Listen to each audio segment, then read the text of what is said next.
Hi guys, good morning. Welcome back to my YouTube channel. ಎಲ್ಲರೂ ಹೇಗಿದ್ದೀರಾ? I hope ನೀವೆಲ್ಲರೂ ಆರಾಮಾಗಿದ್ದೀರಾ ಅಂತ. ನಾನು ಅಷ್ಟೇ ತುಂಬ ಚೆನ್ನಾಗಿದ್ದೀನಿ. ಸುಮಾರು ದಿನಗಳಾದಮೇಲೆ ಮತ್ತೆ ನಾನು ಡೈಲಿ ವ್ಲಾಗ್ನ ಶೂಟ್ ಮಾಡ್ತಾಯಿದ್ದೀನಿ. ಒಂದು 5-6 ಡೇಸಿಂದ ವ್ಲಾಗ್ನ ಅಂದರೆ ಲಾಂಗ್ ವಿಡಿಯೋನ ಶೂಟ್ ಮಾಡೋಕ್ಕಾಗಲಿಲ್ಲ. ಶಾರ್ಟ್ ವಿಡಿಯೋ ಡೈಲಿ ಶೂಟ್ ಮಾಡ್ತೀನಿ. ಹಳೆ ವಿಡಿಯೋಸ್ ಅಂದರೆ ನಾನು ಇವಾಗ ಇಷ್ಟು ದಿನ ಏನು ಅಪ್ಲೋಡ್ ಮಾಡಿದೆ ಅಲ್ವ ವೀಡಿಯೋಸ್, ಕಂಟಿನ್ಯೂಸ್ ಆಗಿ ಶೂಟ್ ಮಾಡ್ಕೊಂಡು ಬಂದೆ. ಅದನ್ನೇ ಎಡಿಟ್ ಮಾಡಿ ಅಪ್ಲೋಡ್ ಮಾಡ್ತಾಯಿದ್ದೆ. ಇವಾಗ ಅಪ್ಲೋಡ್ ಮಾಡೋದಕ್ಕೆ ವೀಡಿಯೋ ಇಲ್ವಲ್ಲ ಅಂತ ಅಂದ್ಬಿಟ್ಟು ಶೂಟ್ ಮಾಡ್ತಾಯಿದ್ದೀನಿ. ಆ್ಯಂಡ್ ನೀವು ಕೂಡ ಕೇಳ್ತಾ ಇರ್ತೀರಾ ಎಷ್ಟಾಗುತ್ತೋ ಅಷ್ಟು ವ್ಲಾಗ್ಸ್ನ ಹಾಕಿ ಆ್ಯಂಡ್ ಪ್ರೆಗ್ನೆನ್ಸಿ ಸೀರೀಸ್ನ ಕಂಟಿನ್ಯೂ ಮಾಡಿ ಅಂತ ಅಂದ್ಬಿಟ್ಟು. ಹಾಗಾಗಿ ನಾನು ಇವತ್ತು ವ್ಲಾಗ್ನ ಶೂಟ್ ಮಾಡ್ತಾಯಿದ್ದೀನಿ. ಅದೇನು ಕನ್ಸಿಸ್ಟೆನ್ಸಿ ಮೇಂಟೈನ್ ಮಾಡಬೇಕು, ಅಟ್ಲೀಸ್ಟ್ ಡೇ ಬೈ ಡೇ ಆದ್ರೂ ವ್ಲಾಗ್ನ ಹಾಕೋಕ್ಕೆ ಟ್ರೈ ಮಾಡಬೇಕು ಅಂತ ಅಂದ್ಬಿಟ್ಟು ಆದಷ್ಟು ನಾನು ಕೂಡ ಟ್ರೈ ಮಾಡ್ತಿದ್ದೀನಿ. ಆ್ಯಂಡ್ ನೀವು ಕೂಡ ಅಷ್ಟೇ ಸಪೋರ್ಟ್ ಮಾಡ್ತಿದ್ದೀರಾ. ಸುಮಾರು ಜನ ವ್ಲಾಗ್ಸ್ನ ನೋಡ್ತಿದ್ದೀರಾ ಹೊಸ್ದಾಗೆಲ್ಲನೂ. ಥ್ಯಾಂಕ್ ಯು ಯಾರೆಲ್ಲ ಹೊಸ್ದಾಗಿ ಸಬ್ಸ್ಕ್ರೈಬ್ ಮಾಡ್ಕೊಂಡು ನನ್ನ ವೀಡಿಯೋಸ್ನ ನೋಡ್ತಿದ್ದೀರೋ. ಆ್ಯಂಡ್ ಮಾರ್ನಿಂಗ್ ಆಲ್ರೆಡಿ ಒಂದಷ್ಟು ಗ್ಲಿಮ್ಸ್ನ ತೊಗೊಂಡಿದ್ದೀನಿ. ಇಂಟ್ರೋ ತೊಗೊಂಡಿರಲಿಲ್ಲ. ಐ ಥಾಟ್ ಇಂಟ್ರೋ ತೊಗೊಂಡು ಆ ಗ್ಲಿಮ್ಸ್ನ ಆ್ಯಡ್ ಮಾಡೋಣ ಅಂತ. ಅದಕ್ಕೆ ನಾನು ಇವಾಗ ಇಂಟ್ರೋ ತೊಗೊತಿದ್ದೀನಿ. ಆದಷ್ಟು ಮಾರ್ನಿಂಗ್ ಆ್ಯಂಡ್ ನೈಟ್ ರೂಟೀನೇ ಇರುತ್ತೆ. ಒಟ್ನಲ್ಲಿ ನನ್ನ ಎವ್ರಿಡೇ ರೂಟೀನ್ ಏನಿರುತ್ತೋ ಹಾಗೆ ನಾನು ಶೂಟ್ ಮಾಡಿ ನಿಮ್ಮ ಜೊತೆ ಶೇರ್ ಮಾಡ್ಕೊತೀನಿ ಅಷ್ಟೇ. ಆದಷ್ಟು ಮನೆಯಲ್ಲೇ ಇರ್ತೀನಿ, ನಿಮಗೆ ಗೊತ್ತು. ನೀವು ಕೂಡ ಹೇಳ್ತಿರ್ತೀರ ಮನೆಯಲ್ಲೇ ಇರಿ, ಎಲ್ಲೂ ಹೋಗಬೇಡಿ ಅಂತ ಅಂದ್ಬಿಟ್ಟು. ಮನೇಲಿ ನಂದು ಮಾಮೂಲಿ ಕೆಲಸ ಏನಿರುತ್ತೋ ಅದನ್ನು ಮಾಡೋದನ್ನು ನಾನು ಕ್ಯಾಪ್ಚರ್ ಮಾಡಿ ನಿಮ್ಮ ಜೊತೆ ಶೇರ್ ಮಾಡ್ತೀನಿ. Guys, welcome back to my YouTube channel. ಇವತ್ತು ನಾನು ಎದ್ದಾಗ ಸುಮಾರು ಒಂದು 7:30 ಆಗಿತ್ತು. ಎದ್ದಿದ ತಕ್ಷಣ ನಂದು ಮಾರ್ನಿಂಗ್ ರೂಟೀನ್ ನಿಮ್ಗೆ ಆಲ್ರೆಡಿ ಸುಮಾರು ವ್ಲಾಗ್ಸಲ್ಲೇ ಗೊತ್ತಿರುತ್ತೆ, ನೋಡಿರ್ತೀರ. ವಾಕ್ ಮಾಡ್ತಾಯಿರ್ತೀನಿ. ಸ್ಟಿಲ್ ಹೊಸೊಬ್ಬರು ಏನಾದರೂ ಈ ವ್ಲಾಗ್ನ ನೋಡ್ತಿದ್ರೆ ಅವ್ರಿಗೂ ಕೂಡ ಗೊತ್ತಾಗಲಿ ಅಂತ ಅಂದ್ಬಿಟ್ಟು ಇದರಲ್ಲೂ ಒಂದು ಸ್ವಲ್ಪ ಗ್ಲಿಮ್ಸ್ನ ಹಾಕಿದ್ದೀನಿ ಮಾರ್ನಿಂಗ್ ಎದ್ದು ವಾಕ್ ಮಾಡೋದನ್ನು. ಆಚೆ ವಾಕ್ ಮಾಡಬೇಕಾದ್ರೆ ಸ್ಲಿಪ್ಪರ್ ಹಾಕ್ಕೊಂಡು ವಾಕ್ ಮಾಡಿ, ವೆದರ್ ತುಂಬ ಕೋಲ್ಡ್ ಇದೆ ಅಂತ ಅಂದ್ಬಿಟ್ಟು ಒಬ್ಬರು ಕಮೆಂಟ್ ಮಾಡಿದ್ರಿ. ಡೆಫಿನೆಟ್ಲಿ ನಾನು ನೆಕ್ಸ್ಟ್ ಟೈಮಿಂದ ಸ್ಲಿಪ್ಪರ್ ಹಾಕ್ಕೊಂಡೇ ವಾಕ್ ಮಾಡ್ತೀನಿ. ಆ್ಯಂಡ್ ಆ ಟೈಲ್ಸ್ ಅಲ್ಲಿ ಆಚೆ ಕಡೆ ಇರೋ ಟೈಲ್ಸು ಅಷ್ಟೇನು ಥಂಡಿ ಇರಲ್ಲ. ಬಟ್ ಒಳಗಡೆ ನಮ್ಮ ಮನೆ ಒಳಗಡೆ ಇದ್ದಾವಲ್ಲ ಟೈಲ್ಸು, ಇದು ತುಂಬಾ ತಣ್ಣಗಿರುತ್ತೆ, ಕಾಲಿಡೋಕ್ಕಾಗಲ್ಲ. ನಾನು ಸಾಕ್ಸ್ ಆರ್ಡ್ರ್ ಮಾಡೋದು ಇನ್ನೂ ಬರೋದಿದೆ. ಅದು ಬಂದ ಮೇಲೆ ಅಟ್ಲೀಸ್ಟ್ ಸಾಕ್ಸ್ ಆದ್ರೂ ಯೂಸ್ ಮಾಡಬೇಕು. ಮನೆ ಒಳಗಡೆ ಸ್ಲಿಪ್ಪರ್ ಹಾಕ್ಕೊಂಡು ಓಡಾಡ್ಬೋದು, ಬಟ್ ಏನೋ ಬೇಡ ಅಂತ ಅಂದ್ಬಿಟ್ಟು ಸಾಕ್ಸ್ನ ಮಾತ್ರ ಆರ್ಡ್ರ್ ಮಾಡಿದ್ದೀನಿ. ನೋಡೋಣ, ಅಪ್ಕಮಿಂಗ್ ಡೇಸಲ್ಲಿ ಸ್ಲಿಪ್ಪರ್ಸ್ ಕೂಡ ನೀಡಿದರೆ, ಅಂದರೆ ತುಂಬ ಕೋಲ್ಡ್ ಅಂತ ಅನಿಸಿದ್ರೆ ನಾನು ಬೇಕಾದರೆ ಪರ್ಚೇಸ್ ಮಾಡ್ತೀನಿ. ನಾವು ಪ್ರೀವಿಯಸ್ ಡೇ ನೈಟು ಸ್ವಲ್ಪ ಸೀರೀಸ್ ನೋಡ್ಕೊಂಡು ಅಲ್ಲೇ ಹಾಲಲ್ಲಿ ಮಲಗಿರ್ತೀವಿ. ಆ ಚಾಪೆನ ಮಾರ್ನಿಂಗ್ ಎದ್ದು ನಾನು ಫೋಲ್ಡ್ ಮಾಡಿ ಎತ್ತಿಟ್ಟು ಸೋಫಾ ಕವರೆಲ್ಲ ನೀಟ್ ಮಾಡಿ ಬಿಸಿನೀರು ಕಾಸ್ಕೊಂಡು ಕುಡಿತಾಯಿದ್ದೀನಿ. ಆ್ಯಂಡ್ ಇವತ್ತಿಂದ ನಾನು ಡ್ರೈ ಫ್ರೂಟ್ಸ್ನ ತಿನ್ನೋದನ್ನು ಸ್ಟಾರ್ಟ್ ಮಾಡಿದ್ದೀನಿ. ಹೇಳಿದ್ದೆ ನಿಮಗೆ ಡ್ರೈ ಫ್ರೂಟ್ಸ್ ತಿಂತಿಲ್ಲ, ಯಾಕೋ ಅಷ್ಟು ಇಷ್ಟ ಆಗ್ತಿಲ್ಲ ಅಂತ. ಬಟ್ ಇನ್ಮೇಲಿಂದ ಸ್ಟಾರ್ಟ್ ಮಾಡೋಣ ಅಂತ ಅಂದ್ಬಿಟ್ಟು ಸ್ಟಾರ್ಟ್ ಮಾಡಿದ್ದೀನಿ. ನನ್ನ ಹಸ್ಬೆಂಡ್ ಕೂಡ ಒಂದಷ್ಟು ಡ್ರೈ ಫ್ರೂಟ್ಸ್ನ ತೊಗೊಂಡು ಬಂದು ಇಟ್ಟಿದ್ದಾರೆ. ಅವರು ಎವ್ರಿಡೇ ಇಷ್ಟಿಷ್ಟು ತಿನ್ನಬೇಕು ನೀನು ಅಂತ ಅಂದ್ಬಿಟ್ಟು ಮಾರ್ನಿಂಗ್ ಇಷ್ಟು, ಮಧ್ಯಾಹ್ನ ಈವ್ನಿಂಗ್ ಇಷ್ಟಿಷ್ಟು ತಿನ್ನಬೇಕು ಅಂತ ಹೇಳಿದ್ದಾರೆ. ನಾನು ಆದಷ್ಟು ಕೂಡ ತಿಂತಾಯಿದ್ದೀನಿ. ಇವಾಗ ಜಾಸ್ತಿನೂ ಡ್ರೈ ಫ್ರೂಟ್ಸ್ ತಿನ್ನಬಾರ್ದು, ಅದು ಕೂಡ ಈಟ್ ಅಂತ ಹೇಳ್ತಾರೆ. ನಾನು ಬಾದಾಮ್, ಗೋಡಂಬಿ ಇವೆರಡು ನೈಟ್ ನೆನೆಸ್ಬಿಟ್ಟು ಮಾರ್ನಿಂಗ್ ಬಾದಾಮ್ದು ಸಿಪ್ಪೆ ಸುಲಿದು ತಿನ್ನೋದು, ಬಿಕಾಸ್ ಬೇಗ ಡೈಜೆಷನ್ ಆಗುತ್ತೆ ಅಂತ ಅಷ್ಟೇ. ಆ್ಯಂಡ್ ಡೇಟ್ಸ್ ಹಂಗೆ ತಿನ್ನೋದು, ಅದನ್ನೇನು ಸೋಕ್ ಮಾಡೋಕ್ಕೋಗಲ್ಲ. ಡ್ರೈ ಫ್ರೂಟ್ಸ್ ಎಲ್ಲ ತಿಂದ್ಕೊಂಡು ನೆಕ್ಸ್ಟು ರೂಟೀನ್ ನಂದು ಆ್ಯಸ್ ಯೂಶ್ವಲ್ ನಿಮಗೆ ಗೊತ್ತಿರುತ್ತೆ. ಮೆಡಿಟೇಷನ್ ಒಂದು ಸ್ವಲ್ಪ ಹೊತ್ತು ಮಾಡಿ, ಅದಾದಮೇಲೆ ಬ್ರೀತಿಂಗ್ ಎಕ್ಸಸೈಸ್ ಮಾಡ್ತೀನಿ. ಅದೆಲ್ಲ ಸ್ವಲ್ಪ ಹೊತ್ತು ಮಾಡಿಕೊಂಡು ನೆಕ್ಸ್ಟು ಕಿಚನ್ಗೆ ಏನಾದರೂ ಬ್ರೇಕ್ಫಾಸ್ಟ್ ಪ್ರಿಪೇರ್ ಮಾಡೋಣ ಅಂತ ಬಂದೆ. ಸುಮಾರು ದಿನ ಆಗಿತ್ತು ನಮ್ಮ ಮನೇಲಿ ಲೆಮನ್ ರೈಸ್ನ ಮಾಡಿ. ರಂಜಿತ್ಗೆ ಲೆಮನ್ ರೈಸ್ ಇಷ್ಟ. ಸುಮಾರು ಬ್ರೇಕ್ಫಾಸ್ಟ್ಗಳಾಗಿರ್ಬೋದು, ಲಂಚ್ ಅಂದರೆ ಅನ್ನ ಸಾಂಬಾರುಗಳಾಗಿರ್ಬೋದು, ಅವ್ರಿಗೆ ಸುಮಾರು ಡಿಶಸ್ ಫೇವ್ರೇಟ್ ಇದ್ದಾವೆ. ನನಗೆ ಅಂತ ಬಂದರೆ ಎಲ್ಲ ಒಂದು ಫ್ಯೂ ಇರ್ತವೆ ಫೇವ್ರೇಟ್ಸ್, ಅಂದರೆ ಯೂಶ್ವಲಿ ಗೊತ್ತಲ್ಲ. ಬಟ್ ಅವ್ರದ್ದು ಅಂತ ಬಂದರೆ ದೊಡ್ಡ ದೊಡ್ಡ ಲೀಸ್ಟ್ಗಳೇ ಇದ್ದಾವೆ, ಅಷ್ಟು ಫೇವ್ರೇಟ್ ಅವ್ರಿಗೆ. ನನಗೆ ಲೆಮನ್ ರೈಸ್ ಅಷ್ಟು ಇಷ್ಟ ಆಗಲ್ಲ, ಬಟ್ ಸ್ಟಿಲ್ ಅವ್ರಿಗೆ ಇಷ್ಟ ಅಲ್ವಾ, ಸುಮಾರು ದಿನ ಆಗಿತ್ತು ಮಾಡಿ ಅಂತ ಅಂದ್ಬಿಟ್ಟು ಅವತ್ತು ಕ್ವಿಕ್ಕಾಗಿ ಆಗುತ್ತೆ ಒನ್ ಟೈಮಿಗೆ ಬ್ರೇಕ್ಫಾಸ್ಟ್ ಅಂತ ಅಂದ್ಬಿಟ್ಟು ಮಾಡ್ತಾಯಿದ್ದೀನಿ. ಸಮ್ ಡೇಸ್ ಪ್ರೀವಿಯಸ್ ಡೇನೇ ಡಿಸೈಡ್ ಮಾಡಿರ್ತೀನಿ ನಾಳೆ ಏನು ಬ್ರೇಕ್ಫಾಸ್ಟ್ ಮಾಡಬೇಕು ಅಂತ. ಸಮ್ ಡೇಸ್ ಅವತ್ತಿನ ದಿನ ಮಾರ್ನಿಂಗ್ ಎದ್ದು ಫ್ರಿಡ್ಜಲ್ಲಿ ಏನಿದೆಯೋ ಚೆಕ್ ಮಾಡಿ ಅದನ್ನು ನಾನು ಮಾಡ್ಕೊಂಡಿರ್ತೀನಿ. ಅವತ್ತಿನ ದಿನವೂ ಅಷ್ಟೇ ಲೆಮನ್ ಎಲ್ಲ ಇತ್ತು, ಓಕೆ ಒನ್ ಟೈಮ್ಗೆ ಲೆಮನ್ ರೈಸ್ ಮಾಡೋಣ ಅಂತ ಅಂದ್ಬಿಟ್ಟು ಅದನ್ನು ಪ್ಲ್ಯಾನ್ ಮಾಡ್ಕೊಂಡು ಮಾಡ್ತಾಯಿದ್ದೆ. ಏನಾದರೂ ಹೊಸ್ದಾಗೆ ಟ್ರೈ ಮಾಡೋಣ ಅಂತಂದರೆ ರಂಜಿತ್, ಈ ಟೈಮಲ್ಲಿ ನಿನಗೆ ಯಾವುದು ಬಾಡಿಗೆ ಅಭ್ಯಾಸ ಇಲ್ವೋ ಅದನ್ನೆಲ್ಲ ಟ್ರೈ ಮಾಡೋಕ್ಕೆ ಹೋಗ್ಬೇಡ. ನಿಂದು ಇಷ್ಟು ದಿನ ರೂಟೀನ್ ಏನಿತ್ತೋ, ನೀನೇನು ತಿನ್ಕೊಂಡು ಬಂದಿದೆಯೋ ಅದನ್ನೇ ಕಂಟಿನ್ಯೂ ಮಾಡು ಇನ್ನೂ ಒಂದು ಸ್ವಲ್ಪ ತಿಂಗಳುಗಳು. ಅದಾದಮೇಲೆ ಬೇಕಾದರೆ ನೀನು ಹೊಸ್ದಾಗಿ ಏನಾದರೂ ಕುಕ್ಕಿಂಗ್ ಆಗಿರ್ಬೋದು, ಡಿಶಸ್ ಟ್ರೈ ಮಾಡಿವಂತೆ. ಇವಾಗ ಸದ್ಯಕ್ಕೆ ಬೇಡ ಅಂತ ಹೇಳ್ತಿರ್ತಾರೆ. ನಾನು ಅಷ್ಟೇ, ಅಷ್ಟು ಫ್ಯಾನ್ಸಿ ಎಲ್ಲ ಮಾಡೋಕ್ಕೆ ಹೋಗಲ್ಲ. ಮಾರ್ನಿಂಗ್ ಟೈಮ್ ಏನಾದರೂ ಒಂಚೂರು ಬ್ರೇಕ್ಫಾಸ್ಟ್, ಮಧ್ಯಾಹ್ನ ಅನ್ನ ಸಾಂಬಾರು, ನೈಟ್ ಚಪಾತಿ ಪಲ್ಯ, ಇಷ್ಟೇ ಸಿಂಪಲಾಗಿರುತ್ತೆ ನಮ್ಮದು ಮೆನ್ಯೂ. ಇಷ್ಟು ಮಾಡೋದಕ್ಕೂ ಸಮ್ಟೈಮ್ಸ್ ಕಷ್ಟ ಅಂತ ಅನಿಸುತ್ತೆ. ಎಲ್ಲ ದಿನಗಳು ಆ್ಯಕ್ಟಿವ್ ಆಗಿರಲ್ಲ. ಅಪ್ ಆ್ಯಂಡ್ ಡೌನ್ಸ್ ಇದ್ದೇ ಇರುತ್ತೆ. ಕೆಲವು ಡೇಸ್ ನಾನು ಕೂಡ ತುಂಬ ಲೋ ಫೀಲ್ ಆಗ್ತೀನಿ. ಆ ಟೈಮಲ್ಲಿ ಕಷ್ಟ ಅಂತ ಅನಿಸುತ್ತೆ. ಸ್ಟಿಲ್ ನನ್ನನ್ನು ನಾನೇ ಬೂಸ್ಟ್ ಮಾಡಿಕೊಂಡು ಡೇಸ್ನ ಕಳೆದ್ಬಿಡೋದು. ಲೆಮನ್ ರೈಸ್ ಮಾಡಿಟ್ಟು ನೆಕ್ಸ್ಟು ಮಷಿನಿಗೆ ಬಟ್ಟೆ ಹಾಕೋಣ ಅಂತ ಅಂದ್ಬಿಟ್ಟು ನಮ್ಮ ಮಷಿನ್ ಮೇಲೆ ಯಾವಾಗಲೂ ಸ್ನ್ಯಾಕ್ಸ್ ಬ್ಯಾಗ್ ಇದ್ದೇ ಇರ್ತವೆ. ನನ್ನ ಹಸ್ಬೆಂಡ್ ಬರೀ ಕಾಂತಿ ಸ್ವೀಟ್ಸಲ್ಲಿ ಮಿಕ್ಸ್ಚರ್ಗಳು ವೆರೈಟಿ ಮಿಕ್ಸ್ಚರ್ಗಳು ತರ್ತಾರೆ. ನನಗೆ ಮಿಕ್ಸ್ಚರ್ಗಳು ಅಷ್ಟು ಇಷ್ಟ ಆಗಲ್ಲ. ಬಟ್ ಅವ್ರಿಗೆ ಆ ಥರದ್ದು ತುಂಬ ಇಷ್ಟ. ಏನಾದರೂ ನೈಟ್ ಟೈಮು ಊಟ ಮಾಡಬೇಕಾದ್ರೆ ಸೈಡ್ಸ್ಗೆ ಎಗ್ಗು ಸೌತೆಕಾಯಿ ಇದ್ರೂ ಈ ರೀತಿ ಮಿಕ್ಸ್ಚರ್ಗಳು ಇಷ್ಟಪಡ್ತಾರೆ. ಅವರು ಫ್ರೆಶ್ ಅಪ್ ಆಗ್ತಿದ್ರು. ಸೊ ಅಷ್ಟೊತ್ತಿಗೆ ಮಷಿನಿಗೆ ಬಟ್ಟೆ ಲೋಡ್ ಮಾಡಿದ್ರೆ ಅವ್ರು ಕನೆಕ್ಟ್ ಮಾಡಿ ಆನ್ ಮಾಡ್ತಾರೆ ಅಂತ ಅಂದ್ಬಿಟ್ಟು ನಾನೆಲ್ಲ ಫಿಲ್ ಮಾಡ್ತಾಯಿದ್ದೀನಿ. ಇದೆರಡು ಬಟ್ಟೆ ನಂದು ಪಿಂಕ್ ಕಲರ್ ಮ್ಯಾಕ್ಸಲ್ಲಿ ತೊಗೊಂಡಿದ್ದು. ಕಲರ್ ಹೋಗುತ್ತೆ, ಅದಕ್ಕೆ ಹ್ಯಾಂಡ್ ವಾಶ್ ಮಾಡೋಣ ಅಂತ ಅಂದ್ಬಿಟ್ಟು ತೆಗ್ದಿಟ್ಟೆ. ಆ್ಯಂಡ್ ಇನ್ನೊಂದು ಗೊತ್ತಲ್ಲ, ಹೊಸ್ದಾಗಿ ಪರ್ಚೇಸ್ ಮಾಡಿರೋದು. ಸೊ ಫಸ್ಟ್ ಟೈಮ್ ಅಲ್ವಾ ಹ್ಯಾಂಡ್ ವಾಶೇ ಮಾಡೋಣ ಅಂತ ಅಂದ್ಬಿಟ್ಟು ಅದನ್ನು ಸೈಡ್ಗೆ ಹಾಕಿದೆ. ನೆಕ್ಸ್ಟು ಇಬ್ಬರು ಕೂತ್ಕೊಂಡು ನಮ್ಮ ಬ್ರೇಕ್ಫಾಸ್ಟ್ನ ಮುಗಿಸ್ಕೊಂಡ್ವಿ. ಓಕೆ, ನಾನು ಕೂಡ ಮತ್ತೆ 1:20 ವ್ಲಾಗ್ನ ಕಂಟಿನ್ಯೂ ಮಾಡ್ತಾಯಿದ್ದೀನಿ. ವ್ಲಾಗ್ ಎಡಿಟಿಂಗ್ ಇತ್ತು ಆಯಿತಾ. ಇವತ್ತು December 5th ಒಂದು ಲಾಂಗ್ ವಿಡಿಯೋ ಕೂಡ ಅಪ್ಲೋಡ್ ಮಾಡಬೇಕಿತ್ತು. ಆ್ಯಂಡ್ ಶಾರ್ಟ್ ಇವತ್ತು ಅಪ್ಲೋಡ್ ಮಾಡೋದು ಕೂಡ ನಾನು ಎಡಿಟ್ ಮಾಡಿರಲಿಲ್ಲ. ಆ್ಯಂಡ್ ಇನ್ಸ್ಟಾಗ್ರಾಮಲ್ಲಿ ಕೂಡ ನಾನು ಯಾವಾಗಲೂ ಮಾರ್ನಿಂಗ್ ಟೈಮೇ ವೀಡಿಯೋಸ್ ಅಪ್ಲೋಡ್ ಮಾಡೋದು. ಇನ್ಸ್ಟಾಲಾಗಿರ್ಬೋದು ಇಲ್ಲ ಯೂಟ್ಯೂಬಲ್ಲಾಗಿರ್ಬೋದು. ಆ ವರ್ಕೆಲ್ಲ ಇಷ್ಟೊತ್ತು ಮುಗಿಸ್ಕೊಂಡು ಅಪ್ಲೋಡ್ ಮಾಡಿ ಒಂದು ಸ್ವಲ್ಪ ಬಿಗ್ ಬಾಸ್ ನೋಡಿದೆ, ನೈಟ್ ಎಪಿಸೋಡ್ದು, ನಿನ್ನೆ ನೈಟ್ ಎಪಿಸೋಡ್ದು. ಇನ್ನೂ ಒಂದು ಸ್ವಲ್ಪ ಇದೆ, ಬಟ್ ಲಂಚ್ ಟೈಮ್ ಆಯಿತು. ಊಟ ಮಾಡ್ಕೊತ ಬೇಕಾದ್ರೆ ಕಂಟಿನ್ಯೂ ಮಾಡೋಣ ಅಂತ ಅಂದ್ಕೊಂಡು ಸ್ಟಾಪ್ ಮಾಡಿದ್ದೀನಿ. ಅಲ್ಲಿಗೇನೆ ಬಿಗ್ ಬಾಸ್ ನೋಡೋದು. ನಾನು ನಿಮ್ಮ ಜೊತೆ ಒಂದು ಕ್ಯೂಟ್ ನೈಟ್ ಡ್ರೆಸ್ನ ಶೇರ್ ಮಾಡಬೇಕಿತ್ತು, ಅದಕ್ಕೆ ಮತ್ತೆ ವ್ಲಾಗ್ನ ಕಂಟಿನ್ಯೂ ಮಾಡ್ತಾಯಿದ್ದೀನಿ. ಸಿಕ್ಕಾಪಟ್ಟೆ ತಲೆನೋವ್ತಿದೆ ಆಯಿತಾ. ವ್ಲಾಗು 1 hour ಇತ್ತು, ಲಿಟ್ರಲಿ 1 hour ಇರೋ ವ್ಲಾಗ್ನ ನಾನು ಇವಾಗ 26 minutesಗೆ ತೊಗೊಂಡು ಬಂದಿದ್ದೀನಿ. ತಲೆ ಕೆಟ್ಟೋಗ್ಬಿಡ್ತು ನಿಜವಾಗ್ಲೂ. ವಾಯ್ಸ್ ಓವರ್ ಕೊಡಬೇಕು ಆ್ಯಂಡ್ ಅದೆಲ್ಲ ಕ್ಲಿಪ್ಪಿಂಗ್ಸ್ ಎಲ್ಲ ಮರ್ಜ್ ಮಾಡಬೇಕು, ಅದೆಲ್ಲ ಸ್ಪ್ಲಿಟ್ ಮಾಡಿ ಎಕ್ಸ್ಟ್ರಾಸ್ ಇರೋದೆಲ್ಲ ರಿಮೂವ್ ಮಾಡಬೇಕು. ಶಾರ್ಟ್ ವಿಡಿಯೋ ಇವತ್ತು ನಾನು ಹಾಸ್ಪಿಟಲ್ ವಿಸಿಟ್ ಅಪ್ಲೋಡ್ ಮಾಡಿದ್ದೀನಿ ಅಲ್ವಾ, ಅದೂ 17 to 18 minutes ಇತ್ತು. ಅದನ್ನು ನಾನು 60 secondsಗೆ ತರಬೇಕಿತ್ತು.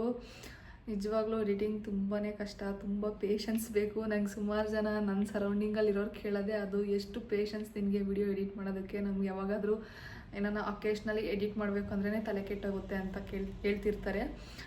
ನನಗೆ ಮುಂಚೆಯಿಂದನೂ ಸ್ವಲ್ಪ ಎಡಿಟಿಂಗ್ ಆಗಿರ್ಬೋದು ಆ್ಯಂಡ್ ಫೋಟೋಸ್ ವೀಡಿಯೋಸ್ದು ಕ್ರೇಜ್ ಇರೋದ್ರಿಂದ ಅಷ್ಟೇನು ಯಾರು ಮಾಡ್ತಾರಪ್ಪ ಅಂತ ಏನು ಅನಿಸಲ್ಲ, ಆರಾಮಾಗಿ ಮಾಡ್ಕೊಂಡು ಹೋಗ್ತೀನಿ. ಆ್ಯಂಡ್ ಎಡಿಟಿಂಗ್ದು ಸ್ವಲ್ಪ ನನಗೆ ಚೆನ್ನಾಗಿ ಐಡಿಯಾ ಇದೆ ಮುಂಚೆಯಿಂದನೂ ಅಷ್ಟೇ. ನಾನು ಒಂದು 5 yearsಯಿಂದನೂ ಸ್ವಲ್ಪ ಎಡಿಟಿಂಗ್ದೆಲ್ಲ ತುಂಬಾ ಇಂಟ್ರೆಸ್ಟ್. ಯಾವ್ದಾರ ಹೊಸ ಫ್ಯೂಚರ್ಸ್ ಬಂದ್ರೂ ನಾನು ಯಾವ್ದಾರ ವೀಡಿಯೋಸ್ ನೋಡಬೇಕಾದ್ರೆ ಈ ಥರ ಎಡಿಟ್ ಮಾಡೋದು ಹೇಗೆ ಅಂತ ಅಂದ್ಬಿಟ್ಟು ನಾನು ತುಂಬ ರಿಸರ್ಚ್ ಎಲ್ಲ ಮಾಡಿಬಿಟ್ಟು ತಿಳ್ಕೊಂಬಿಡ್ತೀನಿ. ಅಷ್ಟು ಇಂಟ್ರೆಸ್ಟ್ ಇದೆ ಎಡಿಟಿಂಗಲ್ಲಿ. ಆ್ಯಂಡ್ ವಿಡಿಯೋ ಫಾರ್ಮ್ಯಾಟು ಅಷ್ಟೇ, ಈ ಥರ ವಿಡಿಯೋ ಮಾಡೋದ್ರೆ ಚೆನ್ನಾಗಿರುತ್ತಲ್ವ ಅಂತ ಅಂದ್ಬಿಟ್ಟು ನಾನೆಲ್ಲ ನೋಡ್ತಿರ್ತೀನಲ್ವ, ಯಾವುದಾದ್ರೂ ಯೂಟ್ಯೂಬರ್ಸ್ನೇ, ಕನ್ನಡ ಆಗಿರ್ಬೋದು, ತೆಲುಗು ಆಗಿರ್ಬೋದು, ತಮಿಳ್ ಬರ್ತಿರುತ್ತಲ್ಲ ಯೂಟ್ಯೂಬಲ್ಲಿ ಸ್ಕ್ರೋಲ್ ಮಾಡಬೇಕಾದ್ರೆ, ಅವರು ತುಂಬ ಚೆನ್ನಾಗಿ ಪ್ರೆಸೆಂಟ್ ಮಾಡೋದು ನೋಡಿ ನಾನು ಈ ರೀತಿ ಮಾಡ್ಕೋಬೋದು, ಈ ಥರ ಆ್ಯಡ್ ಮಾಡ್ಕೋಬೋದಲ್ವ ಅಂತ ಅಂದ್ಬಿಟ್ಟು ನಾನು ಅಪ್ಗ್ರೇಡ್ ಆಗಿರೋದು ಕೂಡ ಇದೆ ವೀಡಿಯೋಸ್ ಮಾಡೋದ್ರಲ್ಲಿ. ಏನೋ ಎಡಿಟ್ ಮಾಡಿ ಅಪ್ಲೋಡ್ ಮಾಡಿದ್ದಾಯಿತು. ನಂದು ಹಾಫ್ ಆಫ್ ದಿ ಡೇ ಹೇಗಾಗ್ತಿದೆ ಗೊತ್ತಾ ಇವಾಗ, ಬರೀ ವಿಡಿಯೋಸ್ ಎಡಿಟ್ ಮಾಡೋದು, ಅಪ್ಲೋಡ್ ಮಾಡೋದು ಇದೇ ಆಗೋಗ್ಬಿಟ್ಟಿದೆ ನಿಜವಾಗ್ಲೂ. ಕನ್ಸಿಸ್ಟೆನ್ಸಿ ಮೇಂಟೈನ್ ಮಾಡ್ತಿರೋದ್ರಿಂದ ಸುಮಾರು ಜನ ವ್ಲಾಗ್ಸ್ ಹಾಕಲಿಲ್ಲ ಅಂದರೆ ಬೇಜಾರಾಗುತ್ತೆ, ಹಂಗೆ ಹಿಂಗೆ ಎಲ್ಲ ಹೇಳ್ತಿರ್ತೀರಲ್ವ. ಹಾಗಾಗಿ ನಾನು ಕೂಡ ಅದೊಂದು ಮೋಟಿವೇಶನ್ ನಮಗೆ. ಇದೇನೇ ಎಫರ್ಟ್ ನಾವು ಹಾಕಿದ್ರು, ಎಷ್ಟೇ ಸ್ಟ್ರೆಸ್ ಆದ್ರೂ ಈ ರೀತಿ ಕಮೆಂಟ್ಸ್ಗಳು ಬಂದಾಗ ಮೋಟಿವೇಟ್ ಆಗುತ್ತೆ. ಏನೋ ನಮ್ಮ ವ್ಲಾಗ್ಸಿಗೆ ವೆಯ್ಟ್ ಮಾಡ್ತಿದ್ದಾರಲ್ವ, ಮಾಡೋಣ ಬಿಡು ಅಂತ ಅಂದ್ಬಿಟ್ಟು ಮತ್ತೆ ವ್ಲಾಗ್ ಹಂಗೆ ಮಾತಾಡ್ತಾ ನಿಂತ್ಕೊಬಿಡ್ತೀನಿ. ಬೇಗ ತೋರಿಸಿ ಅಡುಗೆ ಊಟ ಮಾಡ್ಕೊಂಬಿಡ್ತೀನಿ. ತುಂಬಾ ಕ್ಯೂಟಾಗಿದೆ, ತುಂಬ ಸಾಫ್ಟಾಗಿದೆ. ಉಲ್ಲನ್ ಒಂಥರ ಸಾಫ್ಟ್ ಮೆಟೀರಿಯಲ್ ಇದು.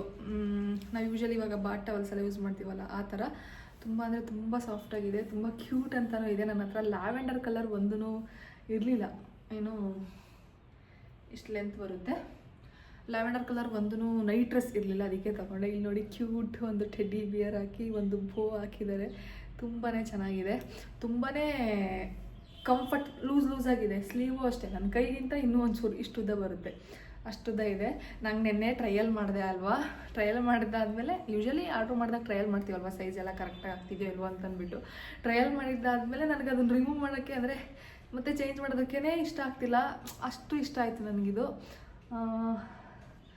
ಚೆನ್ನಾಗಿದೆ.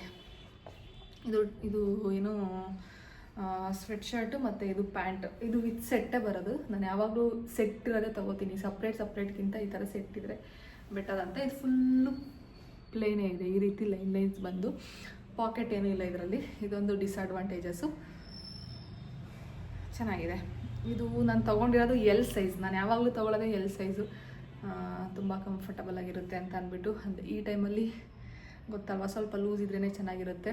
ನನಗೆ ನಿಜವಾಗ್ಲೂ ನಾನು ಈ ನಡುವೆ ಅಬ್ಸರ್ವ್ ಮಾಡಿದೆ, ಒಂದು ಫ್ಯೂ ಡೇಸ್ ಬ್ಯಾಕು ತುಂಬ ಫಿಟ್ಟೆಡ್ ಡ್ರೆಸ್ ಹಾಕಿದಾಗ ನನಗೆ ಏನೋ ಒಂಥರ ಕಷ್ಟ ಅನಿಸ್ತಿರುತ್ತೆ. ನನ್ನ ಬಾಡಿ ನನಗೆ ವೆಯ್ಟ್ ಅಂತ ಅನ್ನಿಸ್ತಿರುತ್ತೆ. ಬ್ರೀತ್ ಆಡೋಕ್ಕಾಗ್ತಿರಲ್ಲ ಪ್ರಾಪರಾಗಿ. ನನಗದು ರೀಸೆಂಟ್ ಡೇಸಲ್ಲಿ ಗೊತ್ತಾಯಿತು. ಅವಾಗಲಿಂದ ಆದಷ್ಟು ರಿಪೀಟೆಡ್ ಔಟ್ಫಿಟ್ ಆದರೂ ಪರವಾಗಿಲ್ಲ, ನನ್ನ ಹತ್ರ ಇರೋದ್ರಲ್ಲೇ ರಿಪೀಟ್ ಆದರೂ ಪರವಾಗಿಲ್ಲ, ಲೂಸಾಗಿರೋದೇ ಹಾಕ್ತೀನಿ. ನನಗೆ ನಿಜವಾಗ್ಲೂ ಮತ್ತು ಏನು ಪ್ರಾಬ್ಲಮ್ ಕೂಡ ಇಲ್ಲ ರಿಪೀಟೆಡ್ಲಿ ಹಾಕಿರೋದನ್ನೇ ಹಾಕೋದಕ್ಕೆ. ನನಗೇನು ಅನಿಸಲ್ಲ ಅದರಲ್ಲಿ. ಅದಕ್ಕೆ ನಾನು ರಿಪೀಟ್ ಆದರೂ ಪರವಾಗಿಲ್ಲ, ನನಗೆ ಕಂಫರ್ಟಬಲ್ ನೋಡಿಕೊಂಡು ಕಂಫರ್ಟಬಲ್ ಆಗಿರೋ ನೈಟ್ ಡ್ರೆಸ್ನ ಹಾಕೋತಾ ಇದ್ದೀನಿ. ಚೆನ್ನಾಗಿದೆ. ಇದ್ರದ್ದು ಬೇಕಂದರೆ ಲಿಂಕ್ಸ್ ಕೇಳ್ತಿರೋ ಲಿಂಕು ನಾನು ಅದಕ್ಕೆ ಅನ್ಕೋತಿದ್ದೀನಿ. ಪ್ರತಿಯೊಬ್ಬರಿಗೂ ಲಿಂಕ್ಸ್ ಕಳ್ಸೋಕ್ಕಾಗಲ್ಲ. ಬೆಟರ್ ವಿಜ್ ಲಿಂಕ್ ಒಂದು ಕ್ರಿಯೇಟ್ ಮಾಡೋಣ ಅಂತ ಅಂದ್ಬಿಟ್ಟು ನೋಡೋಣ. ಆದಷ್ಟು ಬೇಗ ವಿಜ್ ಲಿಂಕ್ ಕ್ರಿಯೇಟ್ ಮಾಡಿ ನಾನು ಇನ್ಸ್ಟಾ ಬಯೋದಲ್ಲಿ ಹಾಕ್ಬಿಟ್ರೆ ನಾನು ಏನೇ ಹೊಸ್ದಾಗಿ ಪರ್ಚೇಸ್ ಮಾಡಿದ್ರು ನಿಮಗೆ ಲಿಂಕ್ ಸಿಗ್ತಿರುತ್ತೆ. ನಿಮ್ಗೆ ಏನಾದರೂ ಇಷ್ಟ ಆದರೆ ತೊಗೋಬೋದು ಅಷ್ಟೇ. ಕ್ವಾಲಿಟಿ ಮಾತ್ರ ತುಂಬಾ ಚೆನ್ನಾಗಿದೆ. ಇಷ್ಟೇ ಗೈಸ್. ಇವಾಗ ಊಟ ಮಾಡಿಬಿಟ್ಟು ಟ್ಯಾಬ್ಲೆಟ್ಸ್ ತೊಗೋಬೇಕು. ಆಮೇಲೆ ಮತ್ತೆ ವ್ಲಾಗ್ನ ಕಂಟಿನ್ಯೂ ಮಾಡ್ತೀನಿ. ಮತ್ತು ಈವ್ನಿಂಗ್ ಹಂಗೆ ನಾನು ಕೂಡ ಫ್ರೆಶ್ ಅಪ್ ಆಗಿ ಬಟ್ಟೆಗಳನ್ನೆಲ್ಲ ಮಿಷಿನ್ಗೆ ಹಾಕಿದ್ದೆ ಅಲ್ವಾ, ಅದು ಡ್ರೈ ಆಗಿತ್ತು, ಎತ್ಕೊತಾ ಇದ್ದೀನಿ. ಏನಂತಂದರೆ ಅವತ್ತು ಮಾರ್ನಿಂಗ್ ಮಳೆ ಬಂತು, ಇಲ್ಲಾಂದರೆ ಇಷ್ಟೊತ್ತವರೆಗೂ ಏನೂ ಬೇಕಿಲ್ಲ, ಬೇಗ ಡ್ರೈ ಆಗಿಬಿಡುತ್ತೆ. ಆ್ಯಂಡ್ ಇಲ್ಲಿ ಬಿಸಿಲು ಕೂಡ ಬೀಳಲ್ಲ ನಮ್ಮ ಮನೆ ಮುಂದೆ ಅಷ್ಟಾಗಿ. ಅವತ್ತು ಬಿಸಿಲೇ ಅಷ್ಟೇನಿರಲಿಲ್ಲ ಬಿಡಿ, ಲೈಟಾಗಿತ್ತು. ಆ್ಯಂಡ್ ಗಾಳಿ ಕೂಡ ತುಂಬ ಕೋಲ್ಡ್ ಇರುತ್ತೆ, ಅದಕ್ಕೆ ಬಟ್ಟೆ ಇನ್ನೂ ತಣ್ಣಗೆ ಇರ್ತವೆ. ನಾನು ಒಂದು 4:15 ಹಂಗೆ ಬಟ್ಟೆ ಎತ್ಕೊಂಡಿದ್ದು. ಒಂದೊಂದು ದಪ್ಪ ಇರ್ತಾವಲ್ವ, ರಂಜಿತ್ ಶಾರ್ಟ್ಸ್ ಆಗಿರ್ಬೋದು, ಆ್ಯಂಡ್ ಕೆಲವೊಂದು ಅವ್ರದ್ದು ಪ್ಯಾಂಟ್ಸ್ಗಳೆಲ್ಲ ದಪ್ಪ ಇರ್ತವೆ. ಸೊ ಎಲ್ಲ ನೀಟಾಗಿ ಡ್ರೈ ಆಗಲಿ ಒಂದೇ ಸತಿ ಎತ್ಕೊಳ್ಳೋಣ ಅಂತ ಅಂದ್ಬಿಟ್ಟು ಈವ್ನಿಂಗ್ ಎತ್ಕೊತಿದ್ದೀನಿ. ಎತ್ಕೊಂಡು ಬಂದು ಎಲ್ಲ ನೀಟಾಗಿ ಫೋಲ್ಡ್ ಮಾಡಿ ಕಬರ್ಡಿಗೆ ಜೋಡಿಸ್ದೆ. ನಮ್ಮ ಮನೇಲಿ 2 ಸ್ಲೈಡ್ ಡೋರ್ ಇದೆ. ಅಂದರೆ ರಂಜಿತ್ ಸಪ್ರೇಟ್, ನಂದದ್ದು ಸಪ್ರೇಟ್ ಅಂತ ಏನಿಲ್ಲ. ಅವ್ರ ಕಬೋರ್ಡಲ್ಲೂ ನನ್ನ ಬಟ್ಟೆಗಳು ಸುಮಾರಷ್ಟಿದೆ. ಆ್ಯಂಡ್ ಕೆಲವೊಂದಷ್ಟು ಬೆಡ್ ಸ್ಪ್ರೆಡ್ ಆಗಿರ್ಬೋದು, ನಂದು ಹಾಸ್ಪಿಟಲ್ದು ಡಾಕ್ಯುಮೆಂಟ್ಸ್ ಎಲ್ಲನೂ ಅವ್ರ ಕಬೋರ್ಡ್ಸಲ್ಲೇ ಇಟ್ಟಿರ್ತೀನಿ. ಬ್ಯಾಗ್ ಯಾವಾಗಲೂ ತೊಗೊಂಡೋಗ್ಬೇಕಲ್ವ, ಹಿಂಗೂ 10 ಡೇಸ್ 15 ಡೇಸ್ ಹಾಸ್ಪಿಟಲ್ಗೆ ಹೋಗ್ತಿರ್ತೀವಿ, ಕ್ವಿಕ್ಕಾಗಿ ಸಿಗುತ್ತೆ ಅಂತ. ಈ ಸ್ಲೈಡ್ ಓಪನ್ ಮಾಡಿದೆ ಅಲ್ವ, ಇದು ನಂದು, ಇದ್ರ ಫುಲ್ ನಂದೇ ಇದೆ. ಅದರಲ್ಲೂ ನಾನು ಇದರಲ್ಲಿ ಎಷ್ಟೊಂದು ಸ್ಯಾರೀಸ್ ಎಲ್ಲ ಇಟ್ಟಿಲ್ಲ. ನಾನು ಸೂಟ್ ಕೇಸಲ್ಲೇ ಕೆಲವೊಂದಷ್ಟು ಸೀರೆಗಳನ್ನ ಇಟ್ಕೊಂಡಿದ್ದೀನಿ. ಎಲ್ಲೋ ಒಂದು ಫ್ಯೂ ಸ್ಯಾರೀಸ್ ಕಬೋರ್ಡಲ್ಲಿ ಇಟ್ಕೊಂಡಿದ್ದೀನಿ ಅಷ್ಟೇ. ತುಂಬಾ ಮಿಸ್ ಆಗಿದೆ. ಎಷ್ಟೊಂದು ಅರೇಂಜ್ಮೆಂಟ್ಸ್ ಮಾಡೋದಿದೆ, ಬಟ್ ಇವಾಗ ನಿಜವಾಗ್ಲೂ ಅದನ್ನೆಲ್ಲ ತೆಗ್ದು ಫೋಲ್ಡ್ ಮಾಡಿ ಎತ್ತಿಡೋಷ್ಟು ಪೇಷನ್ಸ್ ಅಂತೂ ನನಗಿಲ್ಲ. ಇನ್ನು ಮನೆಗೆ ಬಂದು ಒಂದು 5 ಮಂತ್ಸ್ ಆಯ್ತಲ್ವ, ಆವಾಗ ಜೋಡಿಸಿರೋದನ್ನೇ. ನೆಕ್ಸ್ಟ್ ನೋಡೋಣ, ಫ್ರೀ ಆದಾಗ ನನಗೆ ಜೋಡಿಸ್ಬೇಕು ಅಂದಾಗ ಜೋಡಿಸ್ಕೊಳ್ಳೋಣ ಅಂತ ಅಂದ್ಬಿಟ್ಟು ಸುಮ್ಮನೆ ಆಗಿದ್ದೀನಿ. ನನ್ನ ಹತ್ರ ತುಂಬ ಕಲೆಕ್ಷನ್ಸ್ ಇರೋದು ಅಂತಂದರೆ ಜೀನ್ಸ್ ಪ್ಯಾಂಟ್ಗಳು, ಬ್ಯಾಗಿ ಪ್ಯಾಂಟ್ ಆಗಿರ್ಬೋದು, ಇಲ್ಲ ತುಂಬ ಓವರ್ ಸೈಜ್ಡ್ ಪ್ಯಾಂಟ್ ಆಗಿರ್ಬೋದು, ಇಲ್ಲ ಪೆನ್ಸಿಲ್ ಕಟ್, ಈ ಥರ ತುಂಬ ಇದ್ದಾವೆ. ಪ್ರೆಗ್ನೆನ್ಸಿ ಕನ್ಫರ್ಮ್ ಆದಾಗಿಂದ ಯೂಸೇ ಮಾಡ್ತಿಲ್ಲ, ಅದನ್ನೇ ನೋಡ್ತಾ ಇದ್ದೆ. ಎಷ್ಟೊಂದು ಕಲೆಕ್ಷನ್ಸ್ ಇಟ್ಕೊಂಡಿದ್ದೀನಿ, ಬಟ್ ಯಾವುದೂ ಇವಾಗ ಯೂಸ್ ಮಾಡ್ತಿಲ್ವಲ್ಲ, ಸುಮ್ಮನೆ ಶಾಪಿಂಗ್ ಮಾಡಿ ಇಟ್ಕೊಂಡಿದ್ದೀನಿ ಆ ಟೈಮಲ್ಲಿ ಅಂತ ಅಂದ್ಬಿಟ್ಟು. ಈ ಟೈಮಲ್ಲಿ ಬೇಡ ಅಂತ ಅಂದ್ಬಿಟ್ಟು ನಾನು ಜೀನ್ಸ್ ಕನ್ಫರ್ಮ್ ಆದಾಗ್ಲಿಂದನೂ ಯೂಸ್ ಮಾಡ್ತಿಲ್ಲ. ನೋಡೋಣ, ಅವೆಲ್ಲ ಏನು ವೇಸ್ಟ್ ಆಗೋಲ್ಲ, ಆಫ್ಟರ್ ಡೆಲಿವರಿ ಬೇಕಾದರೆ ಯೂಸ್ ಮಾಡ್ಬೋದು. ನನಗೆ ತುಂಬ ಅಡ್ವಾಂಟೇಜ್ ಏನು ಅಂತಂದರೆ, ನಾನು ಎಲ್ಲ ಓವರ್ ಸೈಜ್ಡ್ ನೈಟ್ ಡ್ರೆಸ್ಸೇ ಇಟ್ಕೊಂಡಿರೋದು. ಅದು ಈ ಟೈಮಲ್ಲಿ ಕಂಫರ್ಟಬಲ್ ಅಂತಲೇ ಅನ್ನಿಸ್ತಿದೆ. ಏನಾದರೂ ಅದನ್ನು ಫಿಟ್ಟೆಡ್ ತೊಗೊಂಡಿದ್ದೆ, ನನಗೆ ಈ ಟೈಮಲ್ಲಿ ಯಾವುದು ಕೂಡ ಕಂಫರ್ಟಬಲ್ ಆಗ್ತಿರಲಿಲ್ಲ. ಔಟ್ಫಿಟ್ ಎಲ್ಲನೂ ಮತ್ತೆ ಹೊಸ್ದಾಗಿ ರೀಪರ್ಚೇಸ್ ಮಾಡಬೇಕಿತ್ತು ನಾನು. ಬಟ್ಟೆ ಎಲ್ಲ ಫೋಲ್ಡ್ ಮಾಡಿ ಎತ್ತಿಟ್ಟು ನೆಕ್ಸ್ಟ್ ಒಂದು ಕಪ್ಪು ಹಾಲನ್ನ ಕಾಸ್ಕೊಂಡು ಕುಡ್ದೆ. ಅದಾದಮೇಲೆ ಫ್ರೂಟ್ಸ್ ಇತ್ತು, ಅದನ್ನು ಸ್ವಲ್ಪ ತಿಂದ್ಕೊಂಡು ಅಡುಗೆ ಮಾಡೋಕ್ಕೆ ಮತ್ತೆ ಕಿಚನಿಗೆ ಬಂದಿದ್ದೀನಿ. ಚಪಾತಿ ಹಿಟ್ಟು ಆಲ್ರೆಡಿ ಕಲಸಿಟ್ಟಿದ್ದೀನಿ. ಬೀಟ್ರೋಟ್ ಆ್ಯಂಡ್ ಕ್ಯಾರೋಟ್ ಪಲ್ಯ ಮಾಡ್ತಾಯಿದ್ದೀನಿ. ನಮ್ಮ ಮನೇಲಿ ಬೀಟ್ರೋಟ್ ಕ್ಯಾರೋಟ್ ಸ್ಟಾಕ್ ಇರೋ ತರಕಾರಿ ಅಂದರೆ ಇವೆರಡೇ, ಯಾವಾಗಲೂ ಇರುತ್ತೆ. ರಂಜಿತ್ ಈ ಟೈಮಲ್ಲಿ ತುಂಬ ಒಳ್ಳೇದು ಅಂತ ಅಂದ್ಬಿಟ್ಟು ಬೀಟ್ರೋಟ್ ಕ್ಯಾರೋಟ್ ಸ್ಟಾಕ್ ಇಟ್ಟಿರ್ತಾರೆ. ನಾನು ಬೀಟ್ರೋಟ್ ಪಲ್ಯ ಒಂದು ವಾರಕ್ಕೆ 2 ಸತಿ ಇಲ್ಲ 3 ಸತಿ ಮಾಡೇ ಮಾಡ್ತೀನಿ. ತುಂಬಾ ಒಳ್ಳೆಯದು ಬೀಟ್ರೋಟ್ ಈ ಪ್ರೆಗ್ನೆನ್ಸಿ ಟೈಮಲ್ಲಿ. 2 ಮಿಕ್ಸ್ ಮಾಡ್ತೀನಿ ಸಮ್ಟೈಮ್ಸು, ಅಂದರೆ ಬೀಟ್ರೋಟನ್ನು ಸ್ವಲ್ಪ ತುರ್ಕೊಂಡು ಕ್ಯಾರೆಟು ತುರಿದು 2 ಮಿಕ್ಸ್ ಪಲ್ಯ ಮಾಡ್ತೀನಿ. ನಾನು ಕೆಲವು ಟೈಮು ಬರೀ ಬೀಟ್ರೋಟ್ದೇ ಮಾಡ್ತೀನಿ, ಕೆಲವು ಟೈಮ್ ನಾನು ಜ್ಯೂಸ್ ಮಾಡ್ಕೊಂಡು ಕೂಡ ಕುಡ್ದಿರ್ತೀನಿ. ಒಟ್ನಲ್ಲಿ ಬೀಟ್ರೋಟ್ ಬಳಸ್ತಿರ್ತೀನಿ ಜಾಸ್ತಿ. ಯಾವಾಗಲೇ ಬೀಟ್ರೋಟ್ ಪಲ್ಯ ಮಾಡಿದ್ರು ನಾನು ತುರಿದ್ಬಿಟ್ಟೆ ಮಾಡೋದು. ನನಗೆ ತುರಿದು ಮಾಡಿದ್ರೆ ಇಷ್ಟ ಆಗುತ್ತೆ. ಕಟ್ ಮಾಡಿದ್ರೂ ಚೆನ್ನಾಗಿರುತ್ತೆ, ಟೇಸ್ಟ್ ಇದು ಡಿಫ್ರೆಂಟಾಗಿ ಅಂತ ಅಂದ್ಬಿಟ್ಟು ಕೇಳ್ಪಟ್ಟಿದ್ದೀನಿ. ಬಟ್ ನಾನು ಯಾವತ್ತೂ ಅದನ್ನು ಟ್ರೈ ಮಾಡಿಲ್ಲ. ನೋಡೋಣ, ಇನ್ನು ಕಮ್ಮಿಂಗ್ ಡೇಸಲ್ಲಿ ಯಾವಾಗಾದರೂ ಕಟ್ ಮಾಡಿ ಕೂಡ ಟ್ರೈ ಮಾಡಬೇಕು. ಫೈನಲಿ ಪಲ್ಯ ಚಪಾತಿ 2 ರೆಡಿ ಆಯಿತು. ಪ್ರೀವಿಯಸ್ ಡೇದು ಬಿಗ್ ಬಾಸ್ ನನ್ನ ಹಸ್ಬೆಂಡ್ ನೋಡಿರಲಿಲ್ಲ, ಅದನ್ನು ಟಿ ವಿಲಿ ಹಾಕಿದ್ರು, ನೋಡ್ತಾ ಊಟ ಮಾಡಿದ್ವಿ. ಅವರು ಕೂಡ ಹೆಲ್ಪ್ ಮಾಡಿದ್ರು ಚಪಾತಿ ಸುಡೋದಕ್ಕೆ. ನಾನು ಒಂದೊಂದೇ ಹೊಸ್ಕೊಟ್ಟಂಗೆ ಅವರು ಸುಡ್ತಾಯಿದ್ರು. ಅವ್ರು ತಂದಿರೋ ಮಿಕ್ಸರ್ ನೋಡಿ ಹಿಂಗೆ ತೋರಿಸಿದ್ದಾರೆ. ಮಾರ್ನಿಂಗ್ ಹೇಳ್ದೆ ಅಲ್ವಾ ನಾನು ನಿಮಗೆ. ಮೋಸ್ಟ್ ಆಫ್ ದಿ ಡೇಸ್ ನಮ್ಮದು ಡಿನ್ನರ್ 7:30 ಅಷ್ಟೊತ್ತಿಗೆಲ್ಲ ಮುಗಿದ್ಬಿಡುತ್ತೆ. ಸಪ್ಲಿಮೆಂಟ್ಸ್ ತೊಗೊಳೋದಾಗಿರ್ಬೋದು, ವಾಕ್ ಮಾಡೋದು ಇರುತ್ತಲ್ಲ ಅಂತ ಅಂದ್ಬಿಟ್ಟು ಬೇಗ ಡಿನ್ನರ್ ಮುಗಿಸ್ಕೊತೀವಿ. ಡಿನ್ನರ್ ಮುಗಿಸಿದಾದ್ಮೇಲೆ ಆ್ಯಸ್ ಯೂಶುವಲ್ ಆಚೆ ಸ್ವಲ್ಪ ಹೊತ್ತು ವಾಕ್ ಮಾಡಿದ್ವಿ. ಓಕೆ ಗಾಯ್ಸ್, ಇವಾಗ ನಿಮ್ಮೆಲ್ಲರೂ ಕಮೆಂಟ್ಸ್ ಓದೋ time. All the best for your sister. ನಾನು ಪ್ರೀವಿಯಸ್ ವ್ಲಾಗಲ್ಲಿ ನನ್ನ ತಂಗಿ ಜಾಬ್ಗೆ ಹೋಗ್ತಿದ್ದಾಳೆ, ವಿಶಸ್ನ ಕಳಿಸಿ ಅಂತ ಕೇಳಿದ್ದಕ್ಕೆ ನೀವು ಕಳಿಸಿದ್ದೀರಾ. ನೀವಾದರೂ ಕಳಿಸಿದ್ರಲ್ಲ. ನಾನೇನಾದರೂ ಪರ್ಟಿಕ್ಯುಲರಾಗಿ ಒಂದು ಕಮೆಂಟ್ ಮಾಡಿ ಕಳಿಸಿ ಅಂತ ಅಂದಾಗ ದಯವಿಟ್ಟು ಅದಕ್ಕೆ ರೆಸ್ಪಾಂಡ್ ಮಾಡಿ, ನನಗೂ ಕೂಡ ಖುಷಿ ಆಗುತ್ತೆ. ಓಕೆ, ನಾನು ಹೇಳಿದ್ದನ್ನು ಅವರು ಮೈಂಡಲ್ಲಿ ಇಟ್ಕೊಂಡು ರೆಸ್ಪಾಂಡ್ ಮಾಡಿದಾರಲ್ವ ಅಂತ ಅಂದ್ಬಿಟ್ಟು. ಎನಿವೇ ಥ್ಯಾಂಕ್ ಯು, ಖುಷಿ ಆಯಿತು ನೀವಾದರೂ ವಿಶಸ್ನ ಕಳಿಸಿದ್ಕೆ. ಡಿಲಿವರಿ ಡೇಟ್ ಯಾವ ಮಂತಲ್ಲಿ ಆ್ಯಂಡ್ ಡ್ಯೂ ಡೇಟ್ ಯಾವಾಗಿದೆ ಅಂತ ಅಂದ್ಬಿಟ್ಟು ಖಂಡಿತವಾಗ್ಲೂ ನಾನು ಇನ್ನೇನು ಬರೋ ವ್ಲಾಗ್ಸ್ಗಳಲ್ಲೆಲ್ಲ ಶೇರ್ ಮಾಡ್ಕೊತ ಹೋಗ್ತೀನಿ. ಸಿಸ್, ನಿಮ್ಮ ಎಜುಕೇಷನ್ ಏನು? ನನ್ನ ಎಜುಕೇಷನ್ ಇಂಜಿನಿಯರಿಂಗೇ. ನಾನು ಹೇಳಿದ್ದೀನಿ, ಬಟ್ ನೀವೇನೋ ಹೊಸ ಸಬ್ಸ್ಕ್ರೈಬರ್ ಅಂತ ಅನಿಸುತ್ತೆ. ನಂದು ಕೂಡ ಇಂಜಿನಿಯರಿಂಗ್ ಕಂಪ್ಲೀಟ್ ಆಗಿದೆ. EC ಬ್ರ್ಯಾಂಚ್ ನಂದು 2021 ಪಾಸ್ಡ್ ಔಟ್. ನನ್ನ ಹಸ್ಬೆಂಡ್ ಕೂಡ ಇಂಜಿನಿಯರಿಂಗ್, ಅವ್ರದ್ದು mechanical engineering, but 2019 passed out. ಅವರು 2 years senior. But age wise ನನಗಿಂತ ಅವರು ಎಷ್ಟು ಗೊತ್ತಾ, ಒಂದು 4-5 years ಸೀನಿಯರ್ ಇದ್ದಾರೆ. ಎಜುಕೇಷನ್ ವೈಸ್ ಅಂತ ಅಂದರೆ ಅವರು 2019 ಪಾಸ್ಡ್ ಔಟ್, ನಾನು 2021 passed out. Sister do home tour please. ಸುಮಾರು ಜನ ಹೋಮ್ ಟೂರ್ನ ಇವಾಗ ಹೇಗಿದೆಯೋ ಹಾಗೆ ಮಾಡಿ, ಬೇಕಾದ್ರೆ ಇನ್ನು ಫ್ಯೂಚರ್ ಡೇಸಲ್ಲಿ ನಾನು ಸ್ವಲ್ಪ ಎಲ್ಲ ಮನೆ ಎಲ್ಲ ಇನ್ನೂ ಸ್ವಲ್ಪ ಆರ್ಗನೈಸ್ ಮಾಡೋದಿದೆ ಅಂತ ಹೇಳಿದ್ದಕ್ಕೆ ಅವಾಗ ಮಾಡ್ತೀನಿ ಅಂತ ಹೇಳಿದ್ದೆ. ಇವಾಗ ಹೇಗಿದೆಯೋ ಹಾಗೆ ಮಾಡಿ ಅಂತ ಅಂದ್ಬಿಟ್ಟು ಸುಮಾರು ಜನ ಅದನ್ನು ರಿಪೀಟೆಡ್ಲಿ ಕೇಳ್ತಾ ಇದ್ದೀರಾ. ಅದರಲ್ಲಂತೂ ಒಬ್ಬರು ಮೋಸ್ಟ್ ಎಲ್ಲ ವ್ಲಾಗ್ಸಲ್ಲೂ ಕಮೆಂಟ್ ಮಾಡ್ತಾನೆ ಇರ್ತಾರೆ. ನಾನು ಆದಷ್ಟು ಬೇಗ ಇದೇ ಮಂತಲ್ಲೇ ಹೋಮ್ ಟೂರ್ ಮಾಡಿ, ಇವಾಗ ಸದ್ಯಕ್ಕೆ ಪ್ರೆಸೆಂಟ್ ಹೇಗಿದೆಯೋ ಅದೇ ರೀತಿ ಶೂಟ್ ಮಾಡಿ ಹಾಕ್ತೀನಿ. ಅಪ್ಕಮಿಂಗ್ ಡೇಸಲ್ಲಿ ನಾನು ಯಾವ ರೀತಿ ಸ್ವಲ್ಪ ಮನೆ ಏನಿಲ್ಲ, ಆ ಫ್ಯಾನ್ಸಿ ಐಟಮ್ಸ್ ಎಲ್ಲ ತಂದು ಡೆಕೋರೇಷನ್ ಮಾಡಬೇಕು ಅಂತ ಇಲ್ಲ, ನಂಗೆ ಸ್ವಲ್ಪ ಗಿಡಗಳು ತರಬೇಕು ಅನ್ನೋದಿದೆ. ಎಕ್ಸ್ಪೆಷಲಿ ಆಚೆ ನಮ್ಮದು ಕಾರ್ನರ್ ಮನೆ ಮುಂದೆ ಚೆನ್ನಾಗಿದೆಯಲ್ಲ, ಅದು ಸ್ವಲ್ಪ ಗಿಡಗಳು, ತುಳಸಿ ಕಟ್ಟೆ ಒಂದು ಥೀಮಲ್ಲಿ ಇಡಬೇಕು ಅನ್ನೋದೆಲ್ಲ ಇದೆ. ನಾನು ಅಪ್ಕಮಿಂಗ್ ಡೇಸಲ್ಲಿ ಅದನ್ನ ಇರ್ತೀನಿ. ಇವಾಗ ಯಾಕೆ ಇರ್ತಿಲ್ಲ ಅಂತಂದರೆ ಮತ್ತೆ ಊರಿಗೆ ಏನಾದರೂ ಡೆಲಿವರಿ ಆದಮೇಲೆ ಆದರೂ ಆಗಿರ್ಬೋದು, ಗೊತ್ತಿಲ್ಲ ನನಗೂ. ಇನ್ನೂ ಏನೂ ಅದರದ್ದೆಲ್ಲ ಪ್ಲ್ಯಾನ್ಸ್ ಇಲ್ಲ. ಊರಿಗೆ ಏನಾದರೂ ಹೋದರೆ ನೀರುಗಳು ಹಾಕ್ಬೇಕಲ್ವ, ನೋಡ್ಕೋಬೇಕಲ್ವ, ಮತ್ತೆಲ್ಲಿ ಒಣಗೋಗುತ್ತೆ ಅಂತ ಅಂದ್ಬಿಟ್ಟು ನಾನು ಅದನ್ನೆಲ್ಲ ಇವಾಗ ಅಷ್ಟು ಕಾನ್ಸಂಟ್ರೇಟ್ ಮಾಡ್ತಿಲ್ಲ. ನೋಡೋಣ, ಮುಂದಿನ ದಿನಗಳಲ್ಲಿ ತಂದಿಡ್ತೀನಿ, ಆವಾಗ ಬೇಕಾದ್ರೆ ಸಪ್ರೇಟ್ ವ್ಲಾಗ್ ಮಾಡ್ತೀನಿ ಹೋಮ್ ಟೂರ್ದು. ಇವಾಗ ಹೇಗಿದೆಯೋ ಹಾಗೆ ಈ ಮಂತಲ್ಲಿ ನಾನು ಹೇಳ್ದಂಗೆ ಮಾಡಿ ಹಾಕ್ತೀನಿ. ಓಕೆನಾ ಅಕ್ಕ? ಬೇಬಿ ಮೂಮೆಂಟ್ಸ್ ಹೆಂಗೆ ಕೌಂಟ್ ಮಾಡ್ತೀರಾ? ನಿಜ ನಾನೇನು ಕೌಂಟ್ಸ್ ಎಲ್ಲ ಮಾಡಲ್ಲ. ನಾನು ಲಾಸ್ಟ್ ವ್ಲಾಗಲ್ಲಿ ಬೇಬಿ ಮೂಮೆಂಟ್ಸ್ ಒಂದು 4th ಮಂತಲ್ಲಿ ಒಂದು 5 to 10 times ಆಗ್ತಿತ್ತಷ್ಟೇ ಅಂತ ಹೇಳಿದ್ದಕ್ಕೆ ನೀವು ಕೇಳಿದ್ದೀರಾ ಅಂತ ಅನಿಸುತ್ತೆ. ಕೌಂಟ್ ಎಲ್ಲ ಮಾಡೋಕ್ಕಾಗೋದೇ ಇಲ್ಲ. ನಾನು ಹೆಂಗೆ ಕೌಂಟ್ ಮಾಡಲಿ ಗೊತ್ತಿಲ್ಲ ನನಗೆ. ಕೌಂಟ್ ಮಾಡೋ ಏನಾದರೂ ಬೇರೆ ಮಿಷಿನ್ಸ್ ಏನಾದರೂ ಬಂದಿದೆಯೋ ನನಗೆ ಗೊತ್ತಿಲ್ಲ, ಇದ್ರ ಬಗ್ಗೆ ಝೀರೋ ಐಡಿಯಾ. ಬಟ್ ನಾನು ಸದ್ಯಕ್ಕೆ ಏನು ಕೌಂಟ್ ಎಲ್ಲ ಮಾಡ್ತಿಲ್ಲ. ಬೇಬಿ ಮೂಮೆಂಟ್ಸ್ ಆಗುವಾಗೆಲ್ಲ ಒಂದು ಫೀಲ್ ನಮಗೆ ಗೊತ್ತಾಗುತ್ತೆ, ಖುಷಿ ಆಗುತ್ತೆ. ಅದೊಂದು ಬ್ಯೂಟಿಫುಲ್ ಫೀಲ್. ನಮ್ಮ ಒಳಗಡೆ ಒಂದು ಪುಟಾಣಿ ಇನ್ನೊಂದು ಜೀವ ಬೆಳೀತಿದೆ ಅಂತಂದರೆ ಆವಾಗಲೇ ನಾನು ಹೇಳಿದ್ದೀನಲ್ವ, ಯಾವಾಗಲೂ ನಮ್ಮನ್ನ ರಿಮೈಂಡ್ ಮಾಡ್ತಿರುತ್ತೆ ಆ ಬೇಬಿ ಮೂಮೆಂಟ್ಸು. ನಾವು ಅಲೋನ್ ಅಲ್ಲ, ನಮ್ಮ ಜೊತೆ ಇನ್ನೊಬ್ರು ಇದ್ದಾರೆ ಅಂತ ಅಂದ್ಬಿಟ್ಟು.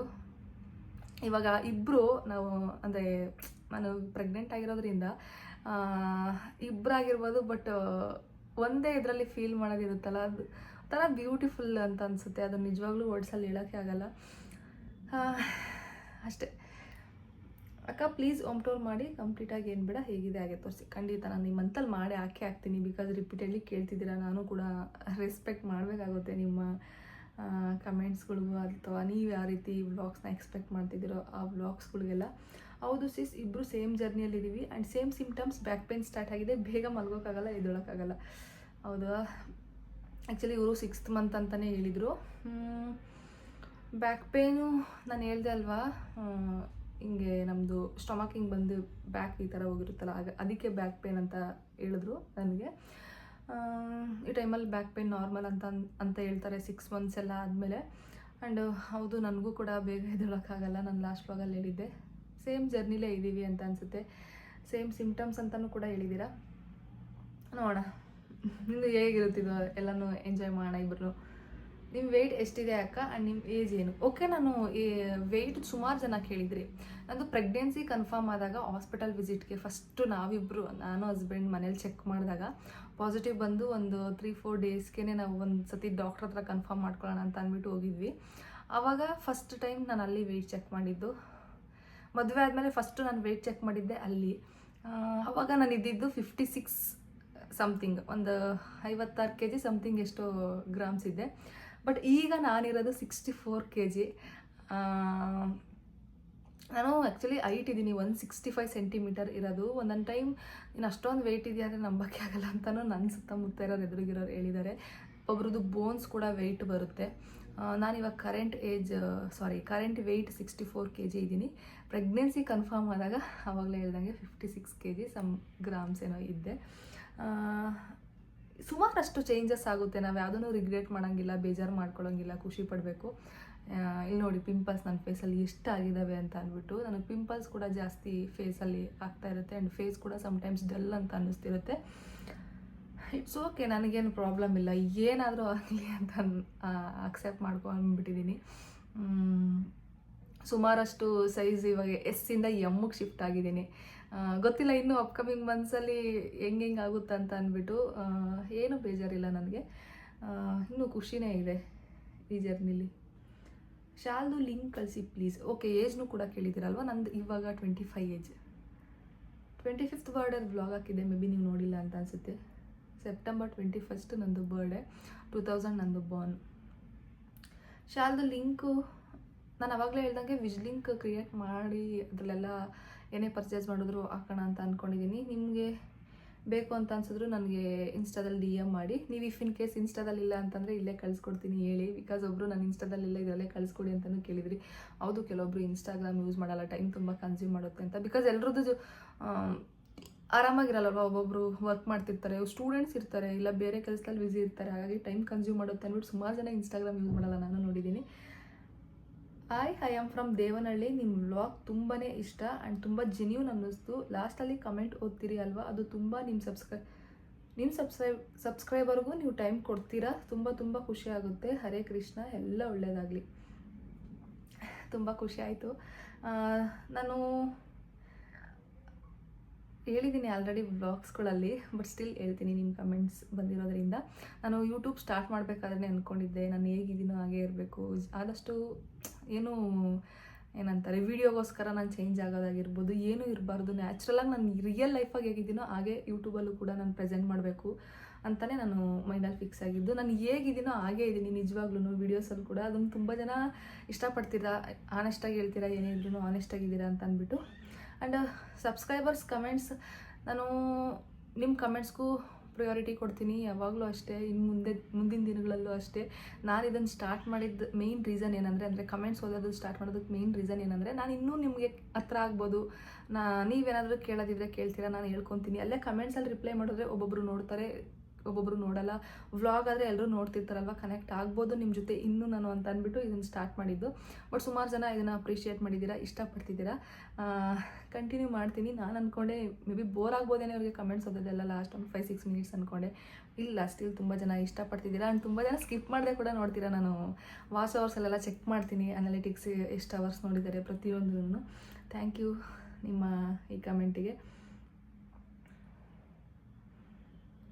ನಿಮಗೆ ಸ್ವೀಟ್ ಆರ್ ಸ್ಪೈಸಿ ಕ್ರೇವಿಂಗ್ಸ್ ಇದೆಯಾ? ನನಗೊಂದು ಆನೆಸ್ಟಾಗಿ ಹೇಳ್ತೀನಿ, ನನಗೇನು ಕ್ರೇವಿಂಗ್ಸೇ ಇಲ್ಲ ಅಂತ ಅನಿಸುತ್ತೆ. ಬಿಕಾಸ್ ಸಮ್ಟೈಮ್ಸ್ ನನಗೆ ಏನಾದರೂ ತಿನ್ನಬೇಕು ಅಂತ ಅನಿಸುತ್ತಲ್ಲ, ಈ ಬಿಸಿ ತಿನ್ನಬೇಕು ಅನ್ಸೋದಾಗಿರ್ಬೋದು. ಏನಾದರೂ ತಿನ್ನಬೇಕು ಅನ್ಸೋದು ನಿಮ್ಮ ಜೊತೆ ಹೇಳ್ಕೊಂಡಿರ್ತೀನಿ, ಏನಾದರೂ ಕ್ರೇವಿಂಗ್ ಆಗ್ತಿರುತ್ತಲ್ವ ಸಂಜೆ ಟೈಮು ಕೇಳ್ತೀವಿ ಅಂತ. ಆ ಥರ ನನಗೆ ಮುಂಚೆನೂ ಆಗ್ತಿತ್ತು, ಬ್ಯಾಚುಲರ್ ಲೈಫಲ್ಲಿ ಇದ್ದಾಗಲೂ ಆಗಿರ್ಬೋದು. ಆ್ಯಂಡ್ ಮದುವೆ ಆಗಿ ಫಸ್ಟ್ ಮಂತಲ್ಲೆಲ್ಲ ಅವಾಗೂ ಆಗ್ತಿತ್ತು. ಏನಾದರೂ ವೆದರ್ ಚೇಂಜ್ ಆದರೆ ಈ ಟೈಮಲ್ಲಿ ಏನಾದರೂ ಬಿಸಿ ತಿನ್ನಬೇಕು ಅನಿಸುತ್ತೆ. ಈಗ ಆಚೆ ಏನಾದರೂ ಬೈಕಲ್ಲಿ ಹೋಗ್ತಿದ್ರೆ ಏನಾದರೂ ನೋಡಿದ್ರೆ ಅದನ್ನು ತಿನ್ನಬೇಕು ಅಂತ ಅನ್ಸೋದು. ಪರ್ಟಿಕ್ಯುಲರ್ಲಿ ಏನಾದರೂ ಒಂದು ಸ್ವೀಟ್ ತಿನ್ಬೇಕು ಅನಿಸುತ್ತೆ ಆಗಿರ್ಬೋದು, ಸ್ಪೈಸಿ ಏನೋ ಆ ಥರ ನಿಜವಾಗ್ಲೂ ನನಗೆ ಗೊತ್ತೇ ಆಗ್ತಿಲ್ಲ. ಎಷ್ಟೊಂದು ಜನ ಫಿಶ್ನ ಮಾಡಿಸ್ಕೊಂಡು ತಿಂತಾರೆ, ಚಿಕನ್ ಸಾಂಬಾರನ್ನ ಮಾಡಿಸ್ಕೊಂಡು ತಿಂತಾರೆ. ನನಗೆ ಆ ಥರ ಕ್ರೇವಿಂಗ್ ಏನು ಪ್ರೆಗ್ನೆನ್ಸಿ ಕ್ರೇವಿಂಗ್ ಅಂತಾರೆ ನನಗೆ ನಿಜವಾಗ್ಲೂ ಶುರುವಾಗಿಲ್ಲ. ಗೊತ್ತಿಲ್ಲ, ಮೇ ಬಿ ಮುಂದಿನ ದಿನಗಳಲ್ಲಿ ಏನಾರ ಸ್ಟಾರ್ಟ್ ಆಗ್ಬೋದೇನೋ ಅಂತ. ಇವಾಗಂತೂ ತುಂಬ ಹಸ್ವಂತ ಆಗುತ್ತೆ. ಹಸ್ವಾದಾಗ ಏನು ಕೊಟ್ಟರು ತಿಂತೀನಿ, ಹಾಲು ಕೊಟ್ಟರು ಕುಡಿತೀನಿ, ಫ್ರೂಟ್ಸ್ ಆಗಿರ್ಬೋದು, ಮನೇಲಿ ಊಟ ಅಷ್ಟೇ. ಹಸ್ವಂತೂ ಚೆನ್ನಾಗಾಗುತ್ತೆ. ಕ್ರೇವಿಂಗ್ಸ್ ಅಂತ ಪರ್ಟಿಕ್ಯುಲರಾಗಿ ಯಾವುದೂ ಇಲ್ಲ. ಎಲ್ಲೋ ಇವಾಗ ನಾರ್ಮಲ್ ನಾವು ಕನ್ಸೀವ್ ಆಗಿದ್ದಾಗೂ ಬಾಯಿ ಕೆಟ್ಟಾಗ ಏನಾದರೂ ತಿನ್ನಬೇಕು ಅನಿಸುತ್ತಲ್ಲ, ಅಷ್ಟರಲ್ಲೇ ಐತೆ. ಬಿಟ್ಟರೆ ನಿಜವಾಗ್ಲೂ ಆ ಥರ ಕ್ರೇವಿಂಗೇ ಇಲ್ಲ ನನಗೆ. ಇಟ್ಸ್ ಓಕೆ, ನನಗೆ ಆ ಥರ ಇದೆ, ಗೊತ್ತಿಲ್ಲ ಯಾಕೆ ಅಂತ ಅಂದ್ಬಿಟ್ಟು. ಇಷ್ಟೇ, ಎಲ್ಲ ಕಮೆಂಟ್ಸ್ಗೂ ಆನ್ಸರ್ ಮಾಡಿದ್ದೀನಿ. ಆ್ಯಂಡ್ ಶಾರ್ಟ್ ವೀಡಿಯೋಸ್ಗೆಲ್ಲ ನಾನು ಅಲ್ಲೇ ರಿಪ್ಲೈ ಕೂಡ ಮಾಡ್ತಿರ್ತೀನಿ. ಇದು ನಾನು ಲಾಂಗ್ ವಿಡಿಯೋದು ಇಷ್ಟು ಕಮೆಂಟ್ಸ್ನ ಓದಿದ್ದು. ಐ ಹೋಪ್ ಈ ವಿಡಿಯೋ ನಿಮಗೆ ಇಷ್ಟ ಆಗಿದೆ ಅಂತ. ಇಷ್ಟ ಆಗಿದ್ರೆ ಲೈಕ್ ಮಾಡಿ, ಶೇರ್ ಮಾಡಿ, ಕಮೆಂಟ್ ಮಾಡಿ. ಆ್ಯಂಡ್ ನನ್ನ ಚಾನಲ್ ಯಾರೆಲ್ಲ ಸಬ್ಸ್ಕ್ರೈಬ್ ಮಾಡ್ಕೊಂಡಿಲ್ವೋ ಪ್ಲೀಸ್ ಸಬ್ಸ್ಕ್ರೈಬ್ ಮಾಡ್ಕೊಂಡು ನೋಡಿ, ಓಕೆನಾ? ನೆಕ್ಸ್ಟ್ ವ್ಲಾಗಲ್ಲಿ ಸಿಗೋಣ. ಅಲ್ಲಿವರೆಗೂ ನನ್ನ ವ್ಲಾಗ್ಸ್ನ ಇದೇ ರೀತಿ ನೋಡ್ತೀರಿ, ಇಷ್ಟಪಡ್ತೀರಿ. ಆ್ಯಂಡ್ ಹುಷಾರಾಗಿರಿ. Bye, take care, have a nice day.